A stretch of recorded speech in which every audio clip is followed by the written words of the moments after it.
Hey, this is a real quick intro video to tell you that I'm going to do a reading just now for my Patreon supporters.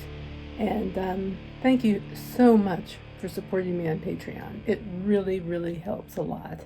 Thank you. I'm so grateful. Anyway, on to the reading. Thanks. Hi, patrons. Thank you so much. And I'm going to read to you now from Damaged Goods, which is the novella that's coming out May 23rd of 2020. So here we go.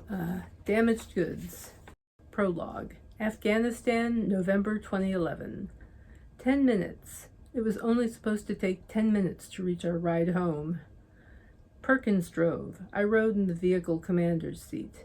An electric jolt ran up my back as our allegedly mine-resistant vehicle bounced down the dusty road. If you could dignify the narrow strip of packed sand as such, the same relentless beige as its surroundings. Corporal Perkins spat out an oath behind a keffiyeh tied across his nose and mouth. My face was also half encased with cloth. The idea was to keep sand from blasting down your throat, but the grit could work its way behind our makeshift filters. My face itched with the stuff. Under the desert sun, I squinted behind dark eyebrows strapped tight to my head. The goggles reduced the glare and kept moon dust from blinding me.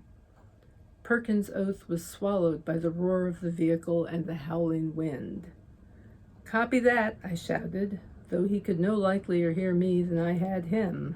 I scanned the surroundings, gripping my M16A4 rifle.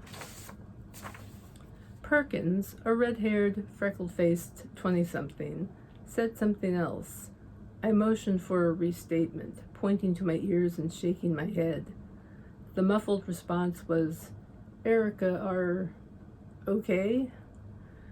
Perkins was one of the good guys. He saw and acknowledged that women were a military asset. Women have aided combat troops for years, unofficially, of course, as far back as the American Revolution. Back in 04 or 05, the Marines led the way for women to become more officially involved. When I deployed, they assigned me to the Female Engagement Teams, or FETs. This was a highly select group of women who performed valuable backup to the ground troops and intel gathering duties, the type men couldn't perform due to cultural niceties. "Erica?" Perkins' voice. The name sliced a knife edge of worry through my mind. He'd been asking after my health. I'd sustained a concussion while riding at the tail end of a convoy. My concentration still suffered, even after spending weeks in a hospital. I tried to conjure a response, but the wind seemed to blow thoughts straight out of my head. "I'm fine," I yelled. I checked my watch. 7 minutes to go. Perkins was hell-bent on returning to his hometown in Nebraska or Kansas or some other big-ass state full of fields, small towns, and DQs. I think his family raised hogs. Me, I could think of no other place to go except the Maryland suburbs of Washington, D.C., where I'd lived all 20 years of my life, with the exception of the last 2, which I'd spent in Afghanistan.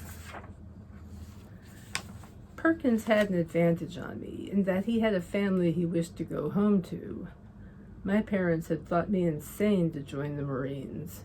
Maybe they were right, but their alternative was to go to college and marry well. Not my idea of a life plan. I'd miss the people here, my comrades in arms and the ones who we'd served. Even men who'd greeted the FET as skeptics had eventually been won over by our ability to connect with the locals, gather intel, and watch the men's backs. Despite everything, I actually felt like we were a force for good, when we weren't being blown to bits. I wouldn't miss the Vietnam War-era equipment the Army had abused and foisted on us. The whipping, grit-filled wind, the inedible food, scorching summer temps, freezing nights, or playing target for madmen. The barren desert wasteland stretched for miles around us. I searched for signs of movement.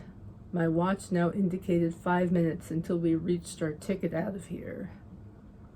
Then, clear as a bell, as if Perkins' voice were a stiletto blade piercing the noise, I heard him say, "First thing I do when I get home is have a cheeseburger and a bottle of beer." I opened my mouth to reply. Then I heard the blast.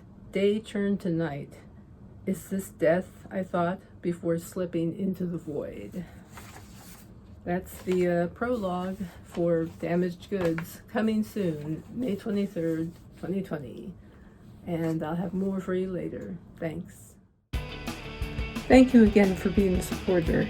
And I hope to do more of these readings and other things, other events in the future. Hopefully with a better intro and outro than this, huh? Talk to you later, and thank you so much.